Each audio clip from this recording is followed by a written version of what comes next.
Welcome to Really Important Thinking with Dr. Chris Chismore, hosted by Tom and Griffin. We are your hosts, Tom and Griffin. Unfortunately, our illustrious friend, Dr. Chris Chismore, is away on his important research and unable to host the podcast this week. But fear not, dear listener, because he has left us in charge, and we are going to try to do a really good job of a podcast. This week, Dr. Chismore has asked us to talk about gardening. Or shit. Gardening, yeah. What we can do, I don't care. Gardens. Welcome, incredible listener, gentleman caller, citizen soldier, and everything in between. And gentle lady listener. Right. I forgot about the gentle lady hollerer. We have Hollerer, the gentleman caller and the gentle lady hollerer. Yeah. Ooh, get that in the lore. Get that stirring up. You're here back for another week, and it's because you're addicted and you don't have many close relationships in your personal life, and so you feel like you're friends with me and Tom. And that's right. I'm Griffin, and this is Tom, and we're hosting the podcast yet again for another week. Yes. Dr. Chris Chismore sadly could not make it. It was another last minute dip out. Take a while. Yeah. Take as much time as you need. You know, people are only listening for entertainment purposes. Exactly. As someone who hates dead air on podcasts, when they if there's more than a second of dead air, I'm like, oh, the podcast ended. And I think everybody's going to think that the podcast ended right there. So we should just clear the air real quick. Yeah, the podcast is still going. It's still going. It has not ended. It has only just begun. It was another last minute dip out. Dr. Chris Chismore, who normally hosts the podcast, could not be here this week because he is inserting himself as the mediator of the bricks and minifigs and reckless bin debacle. Right, which a lot of our listeners are probably caught up with and attuned to, so we don't even need to tell you about that. Yeah.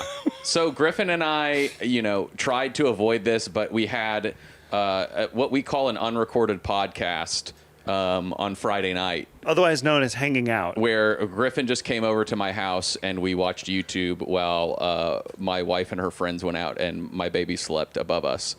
And we got into a very shallow rabbit hole. We kept it shallow ourselves of this interesting Lego world. It's not like Lego World, the theme park, but in the world of Legos. The world of Lego. There's a YouTuber named Ben. Reckless Ben, that's right. Ben Crazy. Reckless Ben. Osama Ben Crazy. Osama Ben Crazy. Who has amassed millions and millions of views. It's insane that we're even telling you about this because you probably already know about it. But he's released, it seems like upwards of 4 hours of content about Legos and somebody who's been stealing Legos from old people, and he's blamed them, or named them, and identified them as a company called, what is it, Tom? Bricks and Minifigs, and they're a larger company that people can franchise. That's right. And it's a second market, a back market for Legos. And they've started coming after this guy. They've started hitting him with lawsuits and threatening his income and his ability to post about him on YouTube. And so now you're all caught up for the two people on Earth who don't already know about the fucking Lego fiasco. Well, and apparently the Bricks and Minifigs, which is the parent company, yes, took advantage of someone's Lego collection, an older guy. Right. And they didn't pay him, and then they wanted it back, and they're like, actually, we own it, and you signed away. Yes. And so Reckless Ben, this content creator, has, strapped a body cam to himself, tried to expose these people. He got arrested by the cops. Gotcha. And it's a whole debacle. And I jumped the gun on saying that you're caught up. It turns out there's a little more information. Yeah. Well, and I found out, listen, so we watched a little bit of this. We said there's over 10 hours, if not more, worth of footage. We're, two grown men. I have a child, and we cannot immerse ourselves fully in I can't dedicate. I haven't finished The Sopranos yet. I can't get started on the lore of a fight between a YouTuber and a guy stealing Legos from old people. So, that happened on Friday night. Saturday night, Saturday during the day, I got the opportunity to go surfing. Okay. So I go out to the spot.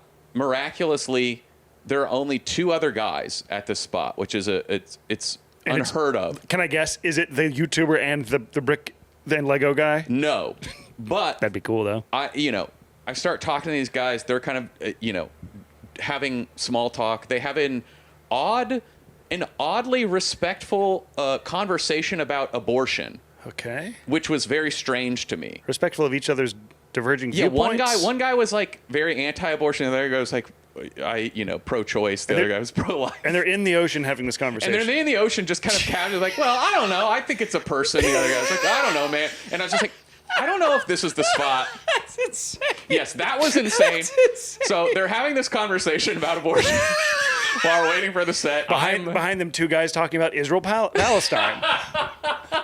And then it somehow comes to a lull after like what is like maybe 5 minutes, which is also insane that like you can keep a discussion about abortion to under 5 minutes. And it's just the three of you in the water. They ever turn to you and say, I don't know. What do you think, man? Thank God, no, because I don't think I would have been. I would have just been like, guys, this is not the time nor the place. I'm not telling you. Wow. I don't want to.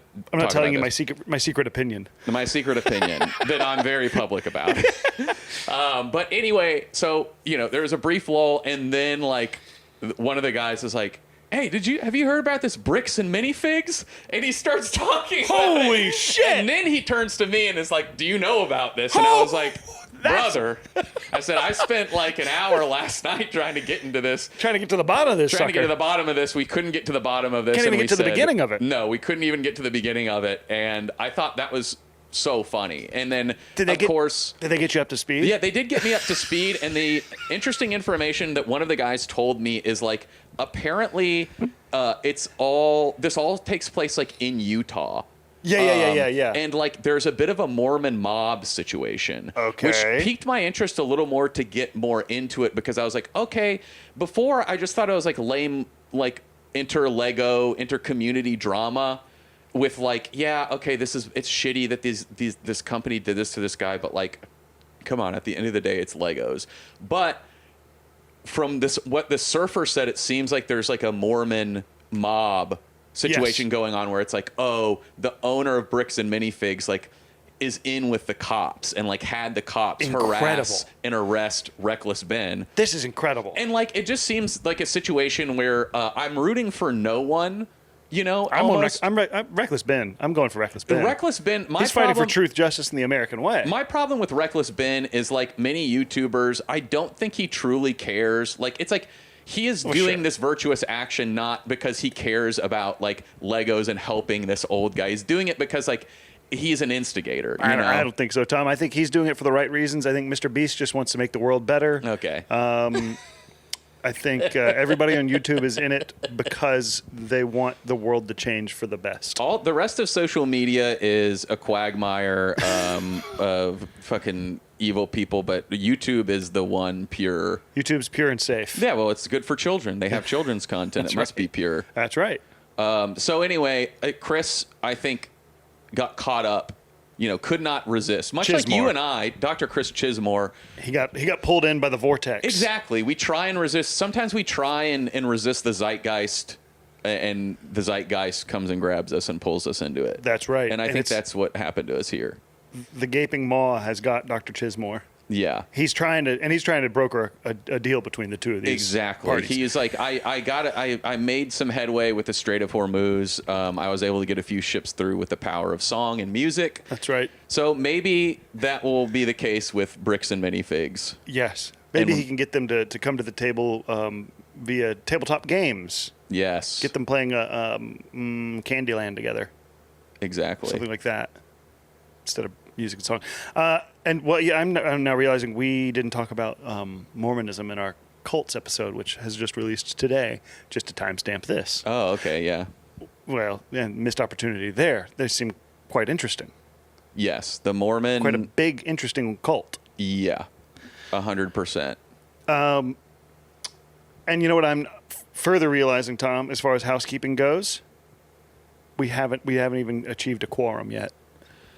Oh, well, I just assumed quorum was achieved because I'm being kind of frozen by the air conditioner? Air conditioner. Right. When the air conditioner is on, a quorum is happening. Yeah, when the air conditioner is blasting my bare knees and arms, I assume quorum is happening. Well, you can change it, but I didn't know that. Yeah. So, good to hear. Okay. Quorum achieved before the podcast even began. Yeah. Yeah. With that out of the way, what else, Tom? So there was another conversation we had that I think is of interest to the listeners, but I did a little more research, and I think I've found an interesting development. Okay. So I want to go ahead and start off this bit of housekeeping by saying, if you have not seen the movie Backrooms and are going to see the movie Backrooms, you're going to want to skip this part because there's a bit of a spoiler. How far ahead should they skip, Tom? How long is this going to take? I don't think it's going to take more than like 3 minutes, but I'd say skip ahead 5 minutes just to be safe. And then work your way backwards. Yeah, and work your You way don't wanna miss an backwards. inch. So this is your chance. Here you go. Okay, you've been warned. I saw Backrooms Yes. earlier this week. I liked it. Okay. After I saw Backrooms, I was doing a little research, trying to figure out, who wrote it. I knew who directed it. Just trying to find a little bit more about the history and context of the movie. While doing that, I found that the actor who played the monster, the Captain Clark monster, Yes. was the same actor who was in Alien Prometheus. That's right. He is a very tall, like Slovenian basketball player. He's like 7'6". He weighs like maybe 200 pounds. But the problem is this guy, and they're like, well, we use practical effects. Like they're hyping up this practical effects. He's a tall white guy. And so... And the character in the movie. And the character in the movie, he's black. He's a black fellow. It's clearly a black guy.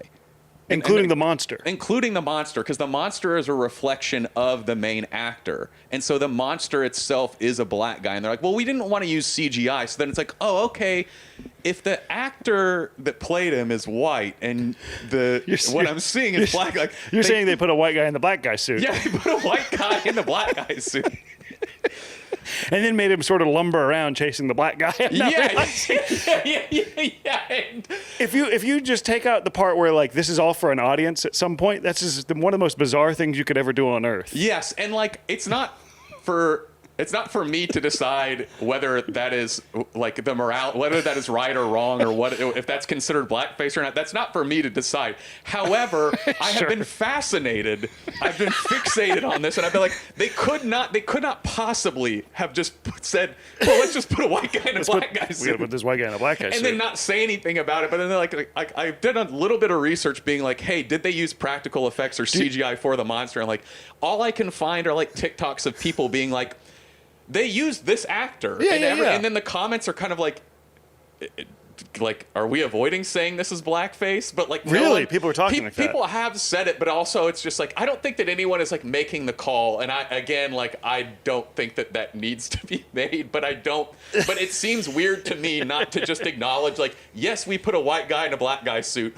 It seems like by the fact that they just haven't called it out, it just seems weird that they're trying to like cover it up. Yes. Like you can just say, oh yeah, we have this crazy tall looking guy Yes. that, is just so weird looking and already has horror experience, and we're just going to capture his movement, and then we're going to use CGI to put I it think on he's top in of a it. suit though. I don't think it's CGI. I think See, it looks like the face looks like it's not felt, but it looks like it's made out of something. Exactly. It's like a mask. Yes. It's not CGI at all. But yeah, and I think that is what is so perplexing to me. Why is that perplexing? Well, it's just not perplexing, but it's just like it's like, did you need? Why? What's the need? Like, why did you need? Why to do you have to be a that big guy? Why couldn't it just be a guy in a suit? Well, like, why'd you have to use the tall white? Like, could you not find like a guy who's slightly not 7? Like, Sure. You can find a tall person of any race. As we know in this podcast, we say this all the time. I mean, yeah, I don't want to give it. It's like there's kind of a classic. Yeah, like, but he's an tall actor, guy. Tom. He's attuned with his movement. But he doesn't speak. I guess he just kind of walks. He just He just kind of walks lumbers. weird. This guy, if you need somebody lumbering in Hollywood, they call this fella. And- That's and how he keeps booking. Anyway, I just thought that was interesting. I did think, since we had discussed it briefly on the couch, that it appears, yes, that is confirmed. It's confirmed that he's in there. I think that it's For sure. It's pretty safe Okay. to say they put a white guy in a black guy's suit. Are you trying to tee me up for white guy in a black guy suit? Jesse Wells singing. No, but I do think it's worth mentioning that you. I do think it'd be, we got to get this guy going. We got a white guy in the black guy suit in the hallways that didn't tell you what they do. And That's it. get that little fucker singing. That's it. That's a good. I think Hey that man, would be hey man, it's in the news. You have to sing about it. He hates his fucking life. He's chained to a goddamn pole in a basement. Okay, there's more news. Oh, please, why'd I do this? And the news this week is they put a white guy in the black guy suit. Oh, it would be awesome. If I was Kane Parsons, I would have had one of the back rooms where they just go in and it is Jesse Wells. And you can just see the background. It's like a fucked up It's like It's a the fucked up Jesse Wells. with the power fucked up- lines that he's under, but it doesn't quite look right. That's not bad. That's not bad. Get me on the sequel, baby. And All right. I thought that movie was good too, Tom. So Awesome. with that, now we really have quorum. Yeah, I do We've think got we double have quorum. Last week we had double capitalism. Now we're doing double quorum. quorum. Holy shit. So, look out for whatever that means.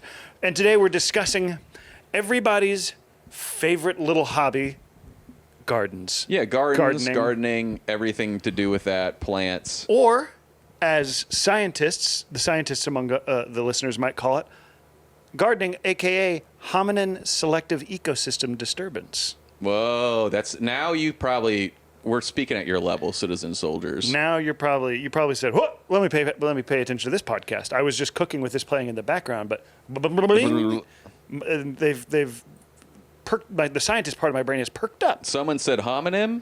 Hominin I'm in. selective ecosystem disturbance. Whoa. Sounds like a Tool album. Yeah. You see that there's oh, never mind.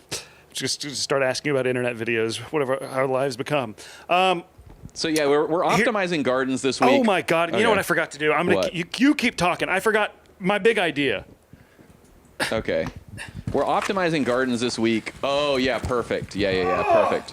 Griffin is lugging, for those of you not watching on YouTube, Griffin's lugging over a couple of plants, turning our podcasting studio in Tupelo, Mississippi at Detweiler Sound into our own little garden here. Because I'm here's behind my- a Monstera. And I'm behind a Dracaena compacta. Excelente.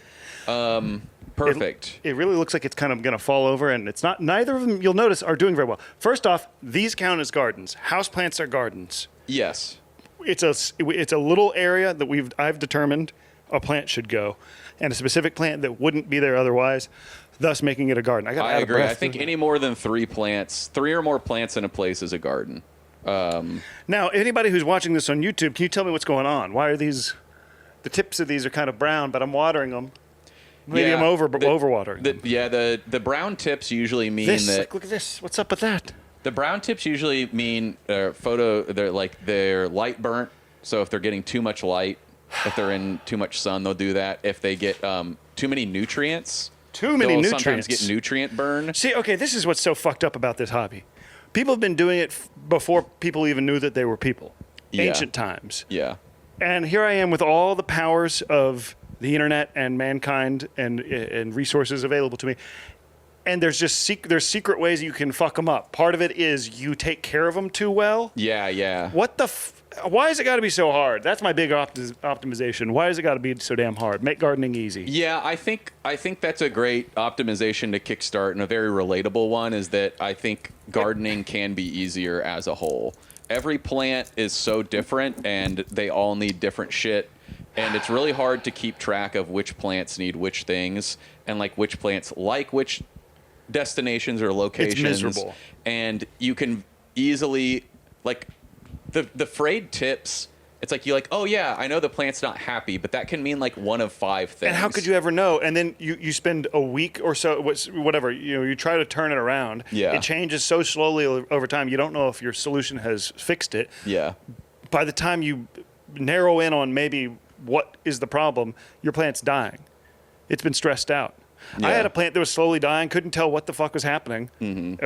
It's getting it was like a succulent. It's getting some water, doing everything right. And then it just took so long that it died. And then I realized, oh, the roots are compacted, Yes. which is another secret thing they don't tell you about gardening. Yeah, root is, bound. Oh, the roots just don't stop growing as well. And so it fucks itself up, which I don't know how anybody has a house plant ever. Yeah, one of the more In an apartment, nonetheless. One of the more twisted and evil things about nurseries and Sure. gardening stores Sure. as a whole is that you can just buy a plant and they just let you walk out with it. And they don't give you an instruction And booklet. they're not like, hey, by the way, like not only is this plant, not only is like this all the crazy stuff that you have to do with this plant, but this is like stuff that can happen to plants as a whole.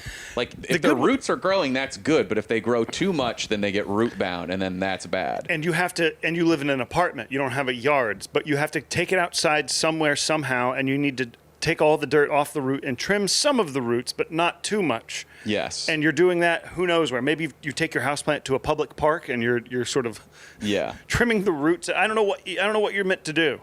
Yeah. It's truly baffling. They just start being bad for no reason.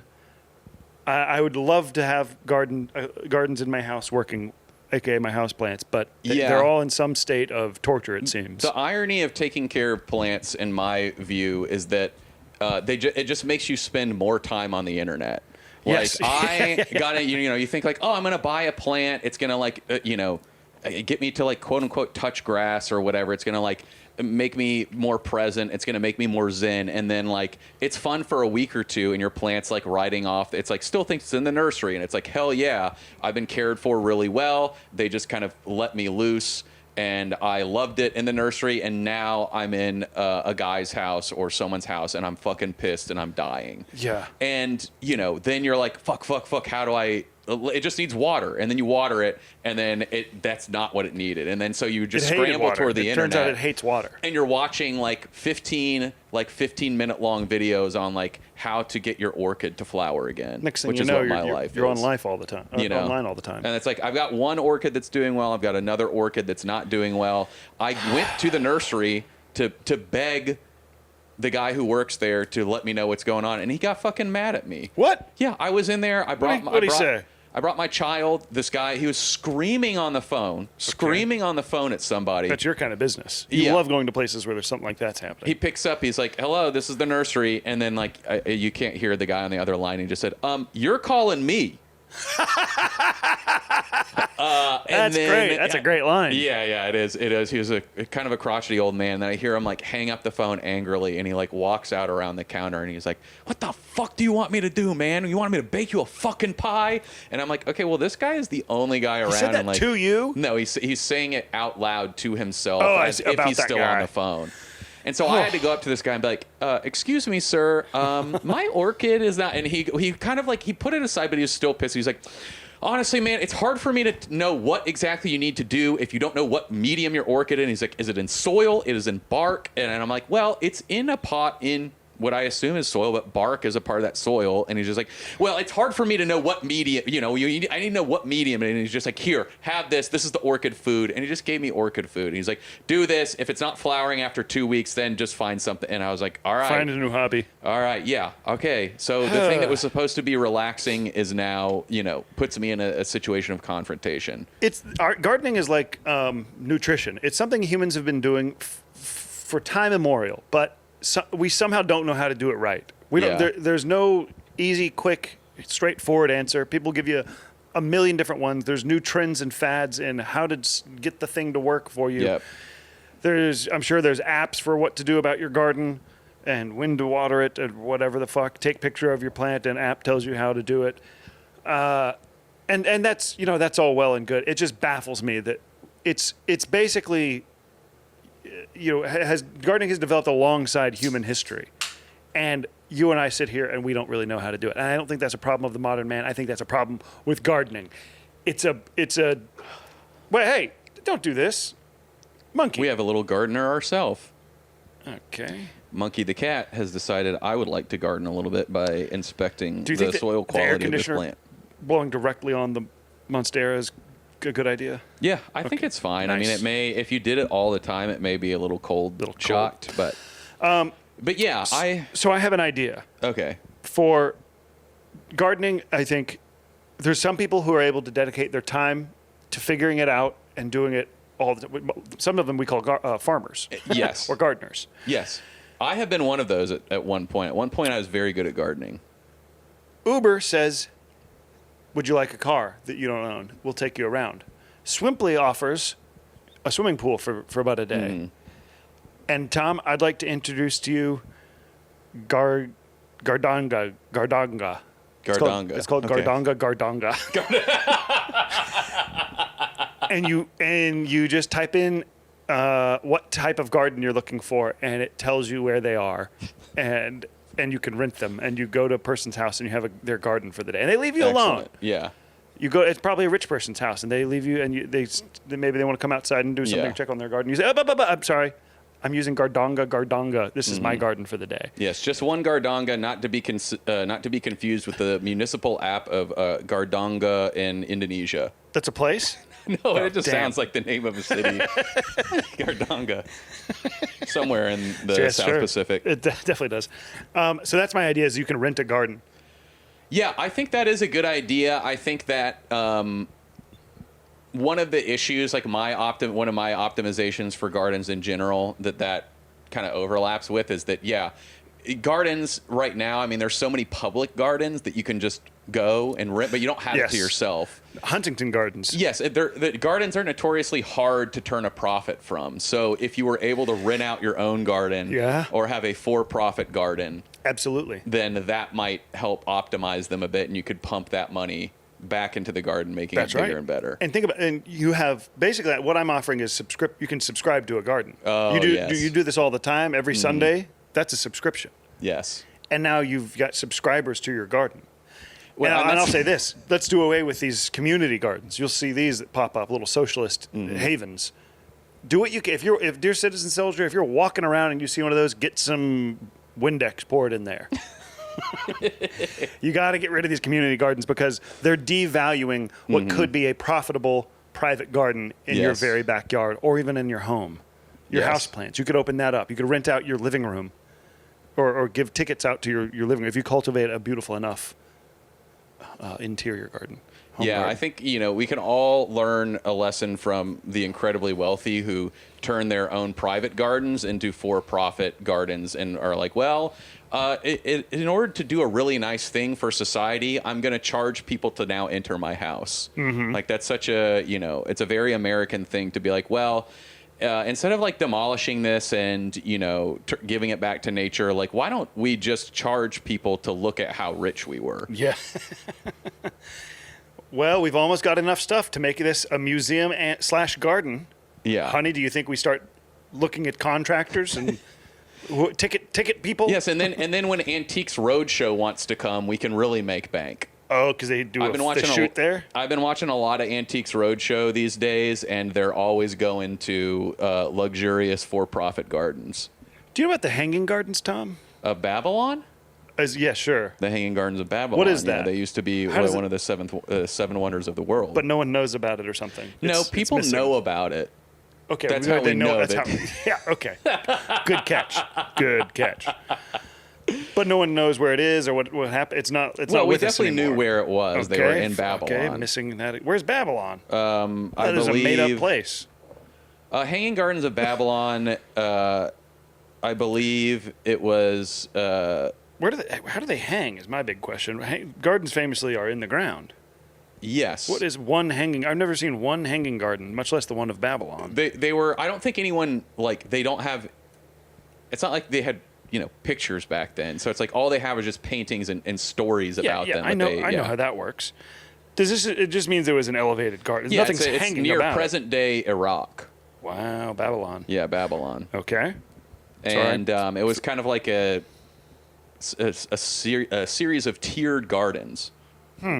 I think if we were to see it, we would be like, oh yeah, it's a beautiful garden. This is beautiful. This looks like Dinotopia, but with flowers. Yeah, but I think that we as a society in our modern age have optimized gardens so much that if we were to see the hanging gardens, we'd be like, cool.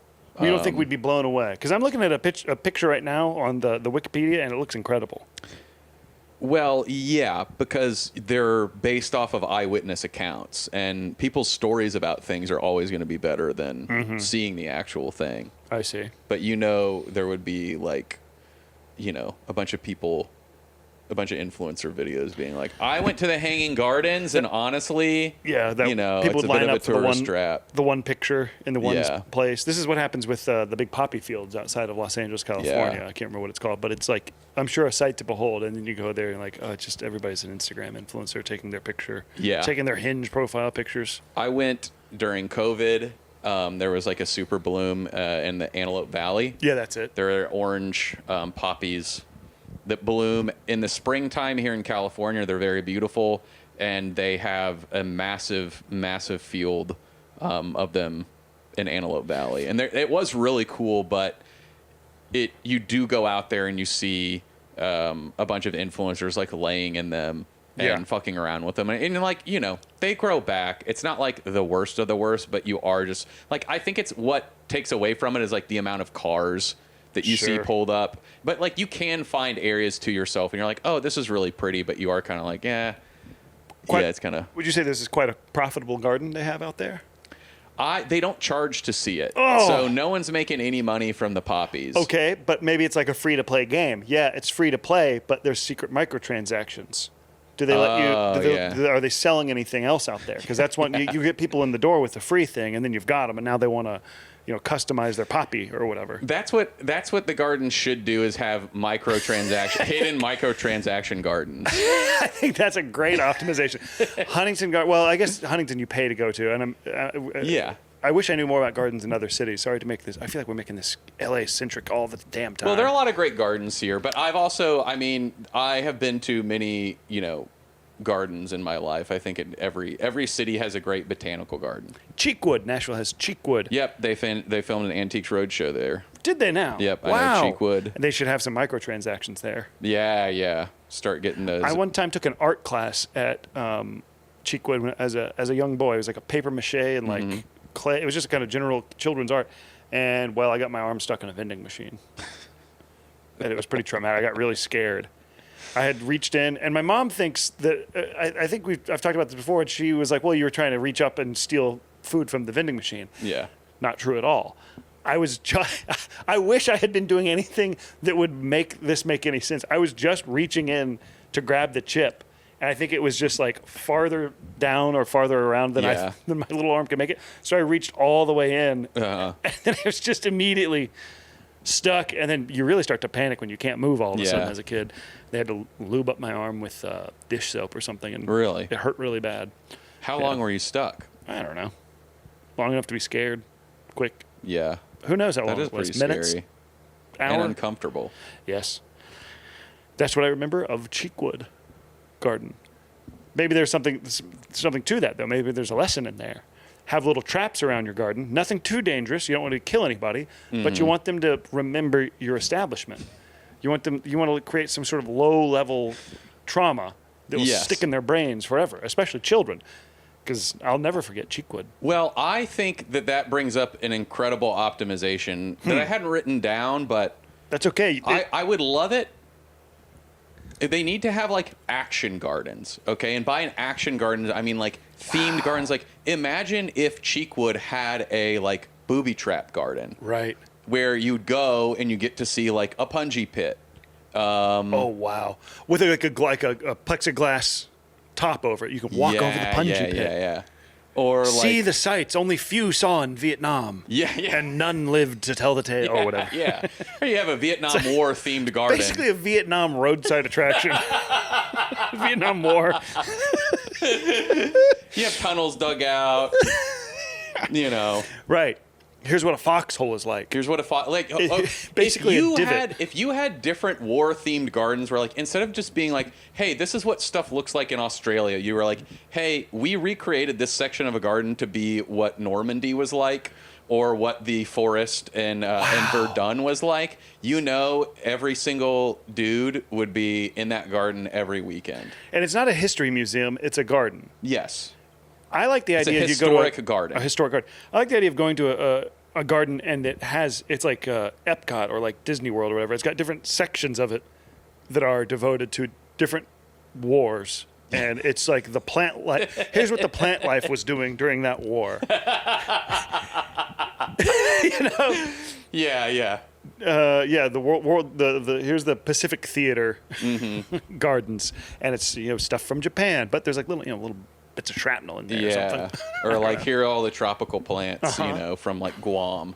Like this is what was going on in Guam. To the most people they would assume this is just a garden, and there's just different themes based on different places in the world. Little do they know, there's an underlying theme of warfare. Yeah.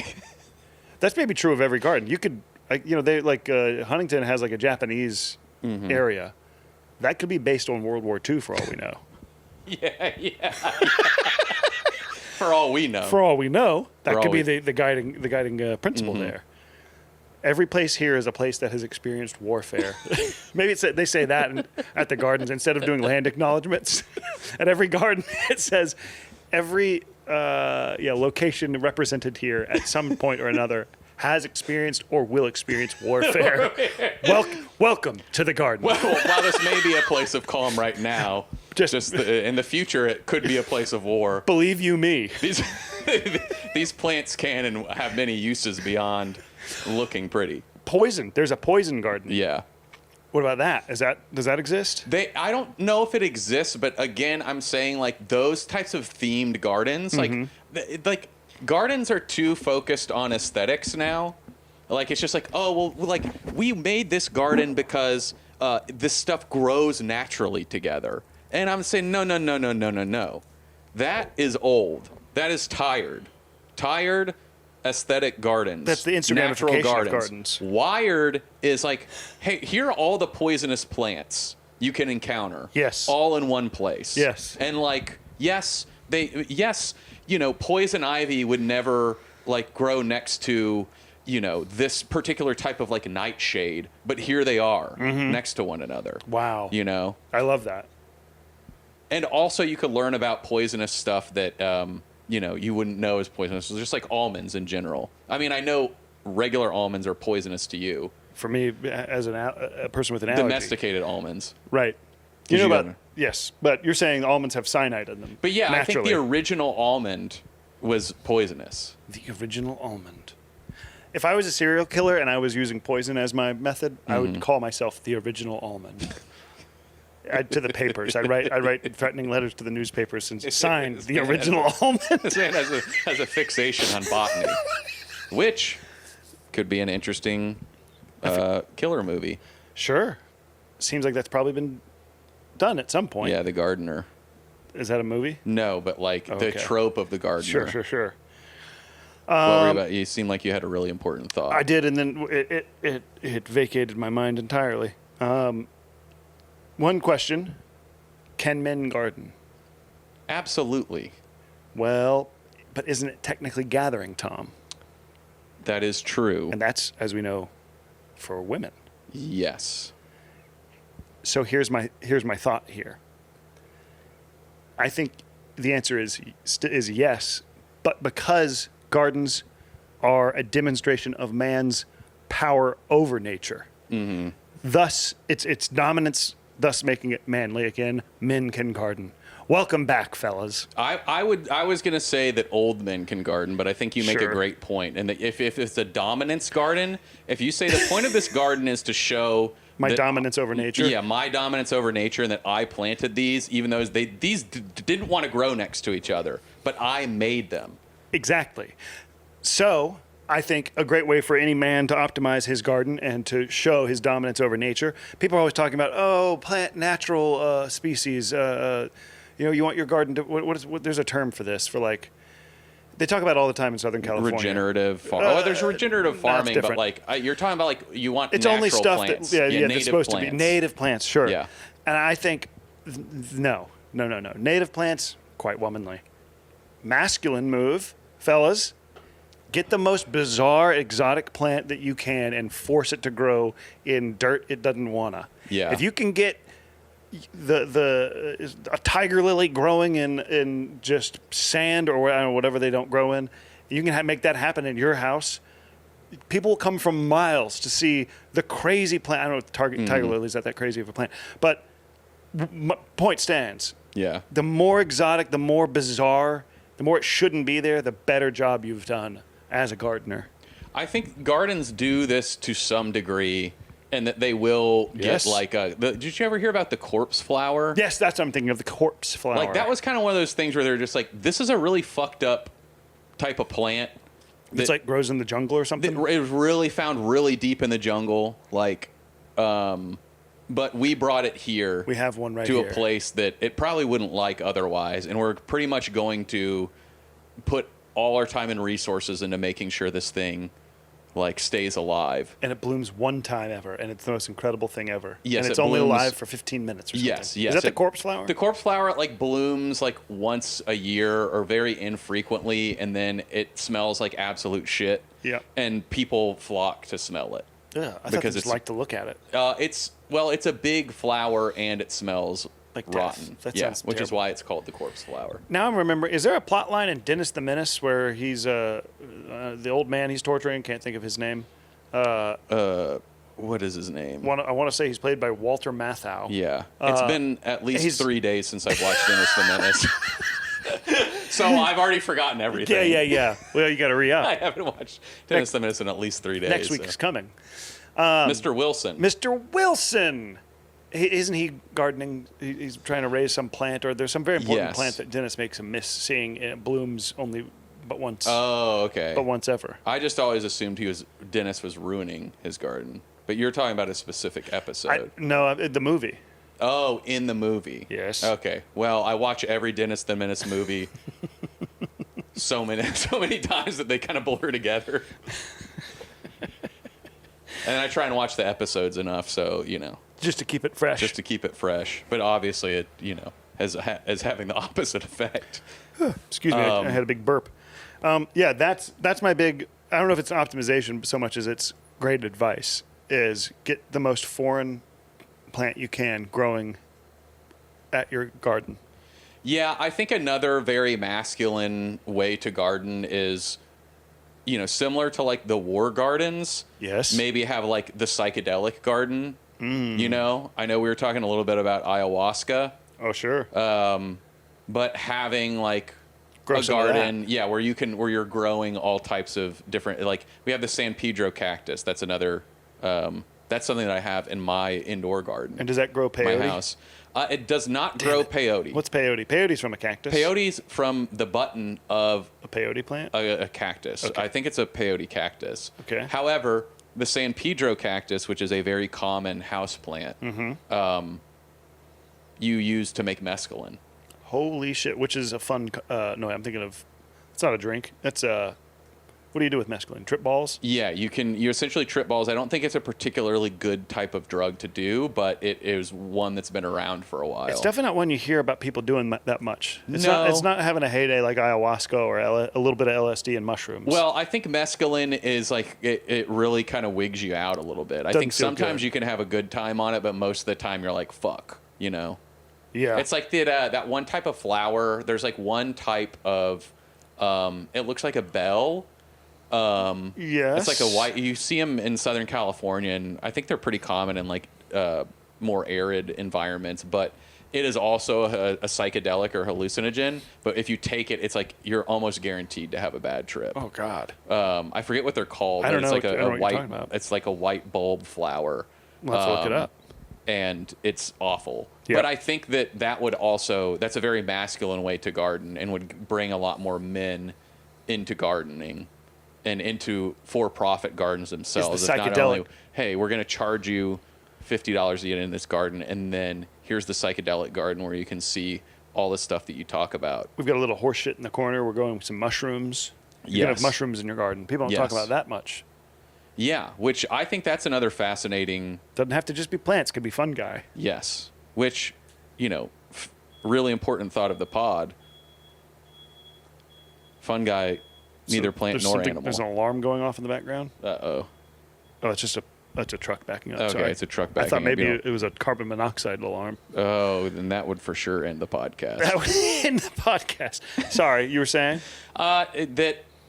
Mushroom. I think growing Yeah. mushrooms could be another fascinating garden experience. And I to date, aside from psychedelic mushrooms, I would love to see like a mushroom garden. I wonder if that's possible. Yeah, I bet it'd be cool to see. I just haven't seen too many of them. I think certain types of mushrooms, certain types of wild mushrooms are notoriously hard to grow. Mm-hmm. Like I think, of course, the ones that we like eat a lot, you know, easy to grow, can be farmed.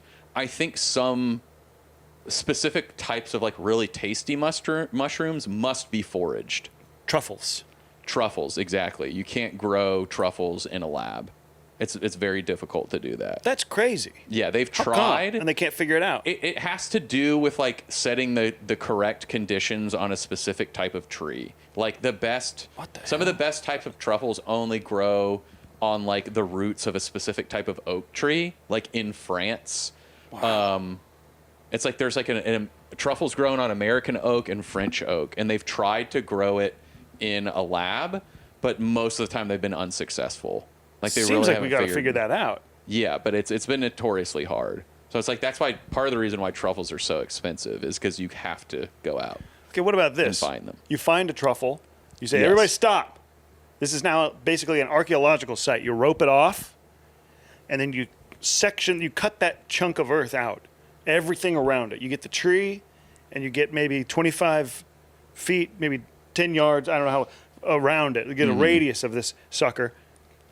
Plop that, take that out, put that in your lab, hold it there, tinker with it till you can figure it out. So you have the whole setup.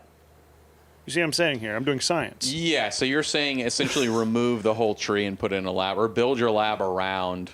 Or build your lab around it. That's another way to do it. I would think you'd have but to build your lab lab around it. But not just the tree. You got to around get the it. soil, and you got to have the sunlight too. I guess you got to like be mindful of that. Yeah. But get that whole sucker in there. No, That's my big idea. Come on, this is genius. That way we can finally figure out truffles. Let's get to work, fellas. Sorry, I'm derailing the garden conversation. I really want us to save the truffle. No. I understand that. I think what you're saying is essentially you remove the entire ecosystem. Yes. And replicate that. Sort of like what we have going on here with the house plant. Yes. Get a big pot, put it in there. I think it might be more effective to build the lab around it. Fine. Sure. That's how I'd go about it. Sure. And now I'm just kind of fixated on why you can't grow truffles. I don't know. Tom's gonna look into that. I wish I could remember my really important thought from earlier. I bet I'll stumble back across it. They require a living host tree. Okay. And they have an unpredictable growing process. Highly specific. It has to be. You have to have like the perfect conditions, and it takes anywhere from 6 to 10 years for an inoculated tree to produce its first truffle. Jesus. Making it a massive investment of time and capital. Well, Which seems like it's a job for only one man. Dr. Chris Chismore, or are you thinking Bobby St. Clair? Bobby St. St. Clair. With the assistance. It would be Dr. Chris Chismore. I will say Lobbying Bobby St. Clair. Yeah. For first time we've maybe ever talked money. about him on the podcast. Yeah. And now I'm, with the recent news, just to time stamp this further, Elon has become the world's first trillionaire. Well, unfortunate for him, that might be true, but Bobby St. Clair has already been the world's first quadrillionaire. Yes. He skipped past trillionaire. That's how incredible his success has been. But he's pretty low key about it. He didn't want to make a big deal. He's not gauche. He didn't want like Musk. He didn't want people to find out like how much the drowning simulator was generating. That's right. Because like any rich man, like so many people are like, "Oh, let me tell you how to become rich." Here's the secret to becoming rich, and it's like, well, if you really had the secret to becoming rich, you wouldn't be telling anybody. You'd keep it. And that's Bobby St. Clair with the drowning simulator. That's right. He released the simulator so that people could, He could make the money from it. Yes. So that Stoics could subject themselves to drowning and bring the process of drowning to everyday people like you and me. To your living room if you want it. Yeah. While, from the safety of you could drown in the safety of your own home. But Simulated, of course. Simulated, of course. Of course. But what he didn't reveal was the incredibly high margins and profit structure he had behind the drowning simulator. Yes, which we'll never know. So anyway, maybe he will be able to grow a truffle within the lab. We But got to we'll- get back to gardening somehow. Yeah, well, I know how to get us back to Let's gardening. hear it. Well, and we can talk about, I think with gardens, another themed garden Sure. This is that your I think theme. we've trod on. Okay. I've heard you talk about branded gardens. Okay. Oh my gosh. Okay. You think You it's have- like tulips brought to you by Windex? No, again? no. It's Windex And Day. I think you'll get where I'm going with this. Okay, I'm okay. gonna say, we have a company like KFC. Hmm. They say, oh, we have over 23 different herbs and spices. You have a KFC chicken garden where they grow all the different herbs and spices That's in right. KFC. That's right. We lobby like Dr. Pepper. We have a Dr. Pepper garden. It's 32 just the different stuff that flavors. goes into Dr. Yeah, Dr. and you Pepper. say this is just the stuff that goes into Dr. Pepper. And you're saying that these companies at their headquarters they have this maybe, or Well, they probably have it at their headquarters, but they could also sponsor these types of gardens I see. and educate Well, some of them are people. supposed to be secret. Well, yeah, but that's like Coca-Cola, you know. okay. I KFC, mean, I they guess tell like you. yeah, but I mean, it's like you could also just be like, okay, yeah, these are the different types of herbs and spices we put in, but it's just like you don't know the amount of each. I see. The actual formula is secret. Or you could just be like, hey, here's 28 of the 32 flavors in Dr. Pepper, and those other 4 I we're like keeping. this. I like this. I'm trying to think. Is there? This is it's obvious with food and beverage Yeah. companies. Is there a way for non-food and beverage companies to get in? Can we get a Lockheed Martin garden? I mean, what would we be put in there? Well, let's think about that. I would think they would be a sponsor of the Warfare Gardens. Oh, of like, sure. hey, if you were in Kandahar in 2002, this is the type of plant life you would see Mm-hmm. in the mountains of Afghanistan. Brought to you fine. By Lockheed Martin, by the kind people at Raytheon by Technology. Raytheon Labs. Yeah. Okay, fine. Yeah, I guess I don't know what would be in the fighter jet garden. I mean, I just don't know what other companies, I mean, I guess you could have like Clothing. Well, it's mostly cotton. They've got yes, cotton but I mean, it still gardens. would be interesting to see, like, hey, if you're a company is like, oh yeah, we use all these natural dyes, like, well, start a garden about it. Show me the Show garden it. of it. Show me your work. Yeah, This is what you had to do in elementary school. Yeah. And now you have to do it in real life as well. So we go back and make that matter. I used to have to show my work all the fucking time. Haven't once had to do that as an adult. People just trust me. That it's working out. yeah. I've had to show my work a little bit from time to time. I'm saying that I probably have as well. I actually definitely have had to show my work a lot. 'Cause Really? people want to know, maddeningly, they want to know. You can't just be like, this is my solution. They'd be like, well, how did you arrive at this solution? Oh, And you have yeah. to be like, well, this is what I thought about. I tried this, I tried this, I tried this. It didn't work. And then they're like, so you had a bad time. Okay, good. That's what we wanted to hear. That's all. They essentially just want to hear that you had a bad time doing the work for them. And then they're Yes. like, okay, now we'll take your solution. And I'm thinking, that makes sense for you because you're doing sort of maybe a more, I don't know, analytical. Is that the right way to Yeah. categorize it? My work as a film professional, I guess if I had to show my work, I just have to explain to them over and over again. I had kind of a weird time as a kid. Mm-hmm. Here's like a weird memory that's why I thought this would be funny for your brand. Because I got my arm stuck in a vending Yeah. machine at Cheekwood Estate. Yeah, truly. I think this maybe is a funny way to have your brand talk about its product. Be kind of fun to have to do that. Be a little bit of a therapy session. What else, Tom, for garden? I really am. I'm so distracted by the fact that I lost one of my great ideas. Well, I think you just don't worry too much Yeah, about I'm it. You trying can not move to. on. Okay, here's another topic on the subject of like botanical gardens. Arboretums. All right. That's a tree. It's that's like for a trees. zoo for trees. It's a zoo for trees. And they're massive. They're much more massive than gardens. I think you can have like gardens. Like a garden doesn't always have an arboretum, but an arboretum almost always has a garden. Okay. Excuse me, a burp. But sometimes if you go to an arboretum, it's tougher to find like what is special about it. You know? Right, because it basically looks like a forest. Yeah, because it looks like a forest, and they'll be like, you think this is a natural forest, but actually we planted all these trees, Brother, you're in an arboretum. and some of them aren't supposed to be here. I don't think I've ever been to an arboretum. Have you? Is this a place you can They visit? are bizarre places. I'll go ahead and I'll go on the record, and this is my honest opinion, is that arboretums are bizarre places. It's not really clear what you should be doing at an arboretum. They're over. I'm sure they serve an important ecological process, because I do know that they preserve some types of rare trees Yes. in arboretums. However, when you are in arboretums, like if you go to a garden, they'll be like, here's a garden, here's the type of plants that are in the garden, here's a little bit about those. And when you're in an arboretum, you're lucky if you get any context whatsoever or information. They're just like, this is the type of tree, and we're not going to tell you much about it. Go with God. Yeah. And the other fucked up thing about arboretums is that, like, because people have a hard time figuring out what they should be doing there, Yes. is that they will create these bizarre attractions, like seasonal attractions, that just kind of turn the whole idea of being in a natural place on its head. Like what? Like, for example, my in-laws live in North Carolina, and we went to an arboretum there, and one of the ways that the arboretum brought people in is by having these, like, trolls. Actually, no, this was in Illinois.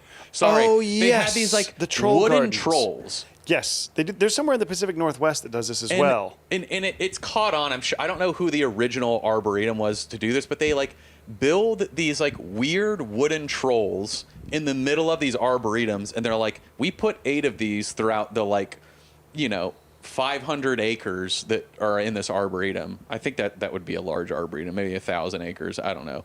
Like, and you have to go out through this, like, specific area and find these trolls. Yeah. And then, like, you walk in and you're like, they've cleared out this massive area of trees and they've used wood to build these trolls, and you're just kind of like, Who would like to do this besides children It's- and people who find Comic-Con interesting? it's those types of people, but it's like it brings out tons of people. Like, there were so many people from Chicago comedy who would go out to This the is sounding arboretum familiar. outside of Chicago and take pictures with those fucking trolls. This is sounding familiar. Maybe because I heard you talk about it on stage one time. Did you? I did a bit on arboretums a few times. Of course you did. Because the one specifically in North Carolina did, like, a Christmas thing. Every arboretum across the country does the same thing, but with Christmas. Mm-hmm. And they'll be like, hey, because people don't know what the hell they're supposed to do in our arboretum, around Christmas time, we're going to take, like, all these decorations and turn the forest into, like, an electronic exhibit. You know what? Oh, I see. And they, like, really deck it out. They put all sorts of crazy lights on the trees. This and is like whatever. zoo lights. Yes, it is essentially zoo lights, but Which at the arboretum. I'm going to come out as against. Zoo lights is one of the lamest, worst uses of your time. It's exactly what it sounds like. There's no further magic. There's nothing interesting happening at all. You're watching a bunch of lights blink. Sometimes they're playing music out loud via a Bluetooth speaker, but it's just you're going to a place to watch some lights blink. Exactly, and there's nothing. That's There's no animals. What's going on? Who thought that was fun? Who's doing that consistently? Exactly. I did it one time. Had a little bit of mulled wine. Thought that's kind of nice. The animals aren't out. They're asleep. You're just walking around looking at the city's put on some lights on a tree. It's goofed 100%. up. There's no reason it needs to be at the zoo. There's no reason it needs to be at the arboretum. Like, you guys are just mad that your place closes at night. This is, what this is reminding me of also is apple orchards in the fall. Going apple picking. Isn't this a thing people do in, like, when it turns sort of fallish, at least in the Northwest or the Midwest? We did this. Yeah. Yeah, and you go there and you're like, well, there's all this stuff that's doesn't really exist, isn't a real thing. We're playing little games. There's, like, we made a maze out of some hay or the corn or whatever, but it's all this stuff corn that has maze. nothing to do with there are trees here. We're just we're doing everything we can to make this an interesting attraction because ultimately you're just on a depressing farm Yeah. with a bunch of white women who have all dressed the same and act the same. Yeah, and it turns out that once you pick an apple or two, you're like, oh, okay, I get this. Pretty much have some apples now. Yeah, I guess I could have seen this coming. Went apple picking with Jordan Of course. this past fall. She was like really pushing to drive just to this apple orchard. Okay. And in Southern California, it's awful land for growing apples. I would assume you have to go quite far to get Yes. a good orchard It's experience. 2 hours away. And I was like, we're not driving 2 hours on a Saturday. That would be 4 hours round trip to pick apples. But you did it for love. Nope. Oh. I did not. We were coming back from a place. It was only like 30 minutes out of the way. I So I see. said, okay. You like, optimized I'll do an hour detour. You know, we're on our way back. We need something to do. We went, first of all, it was incredibly hot. Okay. So like already kind of Sucks. ruined the mood. Sucks to be Because it's there. like you want it to be a little chilly. Second of all, like again, you get there and they're like, actually, like these apples aren't really like growing super great right now. We've actually already picked them all to make all the good apple stuff we're selling in the Apple store. So like you have to get in line. You have to reserve like an opportunity to pick apples. Yep. And then what they end up doing is it's just like the little festival surrounding the farm. And you just kind of go there and within 15 minutes you're like, yeah, I've done everything. Like I've spent $100 at the Apple store and that's what there is to do is like spend money at, and like the Apple stuff is good. Like I was happy that we went, but then within 15 minutes you're like, this is too much. Everyone is here. They're all dressed up in like fall clothing. It's like you were saying, all the ladies have their like wide brimmed hats Yeah. and boots on. They're flannel and they're taking pictures with their families. And I'm like, I'm done with this. I'm done with it. And then apparently, Unless it's unique. Make a unique experience, I say. well, exactly. All the damn same. Exactly. You know, it's similar to gardens. It's like we need something with a little bit of We need some a innovation. disruption. Yeah. I think it would be interesting and a great way to optimize. It's like if you have an arboretum, like we're talking about, you know, Sure. this sphere Sure. of like, yeah, plants get boring pretty quickly. Yep. They're not doing much. They're not doing much. I think Christmas has been overdone. I think if you started doing like Halloween stuff, especially in your arboretum, Yep. and like doing spooky stuff, Haunted forest. haunted forest would be wonderful. You take Six Flags Fright Fest style performers. You get them in there. You get those guys who love to slide around and jump in your face and scare you, be menacing. Put them in the garden. Yes. Or put them in the arboretum. Or you do like a creepy forest or a creepy garden. Ooh, a Like backrooms forest. Yes, exactly. You have a The trees are slightly off. They have too many limbs. Something you could never yeah, notice. it's pretty unnerving Really- when the trees have way too many limbs. exactly. But like I think that would be interesting. It's like we need to appeal Sure. to our other senses and emotions other than like pure delight. Pure delight and nostalgia. Yeah, like holiday delight. Yeah. We got to get some fear in there, you're thinking. Yeah. Yeah. What about, well, I was going to say add some loose animals in there. I was thinking, you know, what if one of these apple orchards had a condor? I'd go to that. Yeah, I think then we're getting into like zoo territory. This is becoming yeah, I zoo think you can territory. have Fine, if you're having a garden or an arboretum, you can have like a butterfly exhibit. But if you start having more than a butterfly exhibit, you're a zoo. You're getting close to, okay. What about this? Okay, here's an idea. They do it at Huntington. Plenty of these places do it, but they do it in a fucked up way where you can't ever go. Get a little music going in there. They're doing jazz and classical music. Mm-hmm. Fine, that's nice. But they play, and it's over by 5 p.m. out there. Yeah. They're ending this stuff way too early. Well, that's also for the educated and the elderly. That's you got a problem. If you have both of those, either one of those by themselves, great. Together, boring snooze fest. Mm-hmm. Let's get some electronic music in there. Let's get some fun. There's a million new artists on TikTok and Instagram Reels Yeah. every damn day. Yep. Get a bunch of people who have one good song, and they post it 50 times a month, with basically the same caption. And let's have a little bit of a TikTok festival in one of these public gardens or the Yeah. private gardens. Excuse me, one of these museum-style gardens. Yeah, that could be an Cheek- interesting opportunity. Cheekwood needs to get. I wish I could think of some artist in there. I mean, Diplo or like. no, who's Blade? We gotta get Blade in one of Okay. these art gardens. Oh yeah, that's the guy that you and Danny like. Well, that's who Danny likes a lot, Okay. and he started to convince me a little bit because I listened to Danny explain Blade to my friend Ryan for about 4 hours straight. And then we went on a backpacking trip. And then when we came back from the backpacking trip, it was the same day that Blade had dropped his new album. So we listened to the new Blade album in the car for like I felt like forever. Incredible. Yes, but Blade, I think, in a garden would be great. Or DJ Sabrina the Teenage DJ. Sure. God, I forgot about her. Speaking of albums that take 4 hours long. Yeah. But let's mix it up a little bit. Sorry. I'm trying to think of other. Oh, one other thought. Gardens, boring, and they're all plants.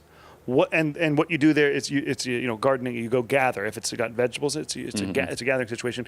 Well, can we get hunting involved? I'm back on this tip: hunting versus a gathering. Okay. Let's get a hunting garden going.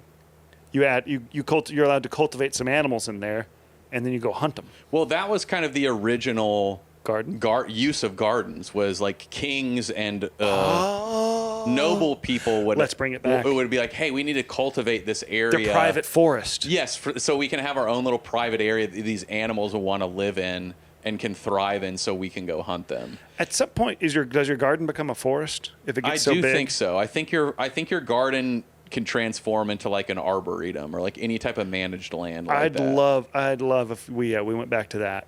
I think that there are areas. I remember when I graduated high school, I had a friend who I hadn't talked to in a long time, but like his big flex was he was like, I'm going to be a petroleum engineer. And so like he was making a lot of money out of college, and like he immediately took the money that he was making and spent it on like hunting scimitar horned ibex on like Holy shit. some type of reservation in Texas where they're essentially duh. hey, we created this like right, that's fenced. Yeah, I know about this. so this like weird, and like with these animals normally wouldn't live here, but like Right. the climate's similar enough to like the part of Africa where they would live, and we've like curated some of the same plants and stuff. Yes. So they can like live here and you can go hunt them. I'm now realizing what I've just described is high fence hunting. Yeah, it's like a game preserve. It's a type game thing. preserve, which I'd say I look down on. I think a lot of hunters do. There's a lot of hunters who obviously engage in it. They're sort of Yeah. lazy rich guys. Okay, well I guess I just reinvented something I actually don't like. I reinvented it. I came up with something that existed, and I found out I don't like it. Yeah. And now I'm depressed. Well, and I think that's another like Fuck. a masculine garden thing is like, yes, you can garden if you're a man, as long as it's just not to look at the plants. Right. You have to be cultivating. It's got to be a kitchen garden. Yeah. A kitchen garden, a hunting garden, a poison garden, a booby trap garden, a garden just to see what you could have done in World War II. Yeah, I'm liking this. I think the themes is the best optimization. See what kind of themes you can get going out there, Citizen Soldier. If you can think of a beautiful type of garden, please email us your idea. We'd love to explain it to people at reallyimportantthinking@gmail.com. I think that we have like the themed gardens have already worked well, but it's like we're reusing the same theme of Japanese Zen garden. We love those. Yes. But let's get some new. We have some Chinese gardens here and there. We need some new ideas. We do need some different cultural gardens or just different themes as a whole. Yep. Like let's break free of our like, cultural gardens and start exploring other options. One last great idea. Okay. I think we probably need to wrap it up. One last great idea, underwater garden. Oh, that is an excellent idea. You've experienced the thrill of the aquarium and seeing fish. Can I offer you aquarium with no fish? The underwater garden. It's just the plant life of the sea, of the river. And there's none of this glass tube tunnel that you're walking through looking up at it. You've got to scuba dive through this whole fucker. You get scuba certified, so it takes a couple weeks to get into it. You got to sign up in advance, and then you scuba through the underwater garden. I think that would be pretty cool. There is one place. Damn it! Are you telling me this exists? There's it's not exactly what you're saying, but it's similar. Not a fish in sight, Tom. If there's a fish, it's wrong. There might be a fish of natural occurrence, not that they didn't try and put in there themselves. You know what I'll allow? Anything that could be considered the butterflies or the bees of the sea. Okay. I think some types of fish could be considered the butterflies or bees of the sea. I think a small fish could be considered the butterfly That's of the sea. fine because the ecosystem needs it. I said ecosystem. We don't want big fish in there. We want small fish that aren't going to distract from the glory of the plants. That's the guiding principle of Griffin Winsler's underwater dream. Yes, they do. There are some places like that, but they're very rare. Are you serious? There's one place called Xcaret in Mexico that's like a natural theme park. I was gonna guess and you Japan. like snorkel through. Wow. Damn it. Oh, it's such a good. I want to go there. It is cool, but I think that there need to be more of those. And this is no snorkeling. This is scuba. There's nowhere to Scuba. even surface. It's basically there's a ceiling over it that you can't you can't surface. It's So a where's the cave. light coming from? Well, that's the ceiling. Is the fake light. So Or then maybe where, it's- how do the or no, plants it grow? could be real light. It's just again my favorite plexiglass top. Okay, so plexiglass top, so Yep. you can't surface. You can't if surface. wanted You have to scuba through No it sur- because I want you to focus up and experience the wonder of the underwater garden. Yeah. This is kind of having some overlap with Bobby St. Clair's drowning simulator by having an enclosed. Well, maybe this Space. is how he got the idea. He came Yeah. to my garden. I think that's interesting.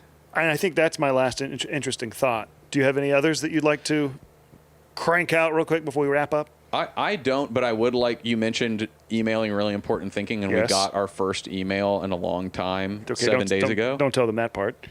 Let's hear it. Is it good? Is it positive? Yeah. I hope they're being kind to us. Yeah, they are being very kind. This is from Brandon Drake. Okay.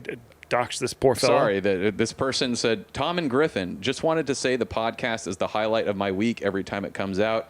I truly have leveled up as a person since I began listening to Really Important Thinking. I have developed sun-seeing moon vision thanks to the perfect physical specimen episode. I forgot about sun-seeing. What was That's the stupidest thing. what was sun-seeing moon vision again? It's going to be hard to make it make sense again. I don't really remember all the pieces of it. I think it was God damn it, what was it? It was being able to look at the moon at nighttime, I think. Oh, yeah. I think it was okay, being yeah. able to see the sun, like look directly into the sun during the day. Yeah. Acclimating yourself to that. And then I advocated for doing the same thing at nighttime, just staring at the moon long enough to acclimate your eyes to be able to see the moon. Perfect. But then he said, it sounds like you're doing, as a high value person, I'm sure you're killing it as a parent, and your work is deeply appreciated. Assigned Citizen Soldier Brandon. Wow. Thank you, Brandon. That's very kind, and we're very happy you emailed us at reallyimportantthinking@gmail.com. You too can have your full name read out loud on the podcast if you email us or you DM us any fun little thought or something you noticed. Or if you know where Dr. Chris Chismore is. Yeah. If you think you've seen Dr. Chris Chismore, we got a few of those.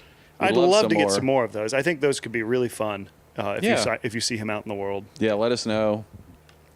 And that's about it. Anything else from you, Tom? No. Okay.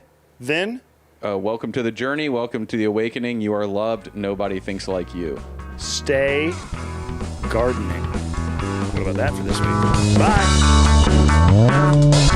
Really Important Thinking is produced by Griffin Winsler, Tom Fell, and Dr. Chris Chismore. All fact-checking is done by the MIT Institute for Data, Systems, and Society. Really Important Thinking is engineered at the Stanford Institute of Consequential Noise and recorded at Detweiler Sound in humble Tupelo, Mississippi. When I see my baby dancing, I know it's to that Detweiler sound. Sound mixing by Reed Armband with music by Laser Monster. Tom's costume was provided by Padma Lakshmi with catering provided by Kokomo's Mungo Lounge. Kokomo's, if you can't take her here, you can't take her anywhere.